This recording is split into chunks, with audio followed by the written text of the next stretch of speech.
Rumah warga yang rusak akibat tanah bergerak berada di desa Osango, Kecamatan Mamasa, Kabupaten Mamasa. Beberapa bagian rumah retak hingga ambruk setelah tanah di daerah mereka bergerak. Selain rumah warga, jalan desa juga mengalami kerusakan parah akibat fenomena ini. Dari catatan BPBD setempat, setidaknya ada 8 rumah yang terdampak, 2 rumah rusak berat dan selebihnya rusak ringan. Akui bahwa tanah ini bergerak ketika pintu rumah sudah susah dibuka, sehingga saya sampaikan bahwa ternyata ini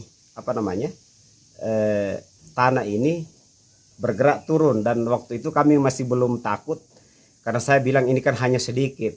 Tapi setelah beberapa hari kemudian saya cek ini tanah naik, ternyata ini juga ada retakan naik di atas, sehingga saya sampaikan sama keluarga bahwa ini lebih baik kita keluarkan barang-barang dulu karena ini kayaknya sudah tidak layak ditempati, karena di tengah kondisi musim hujan yang terjadi di Mamasa ini lebih baik kita mengamankan barang-barang dulu dan mengamankan keluarga, saya kira begitu.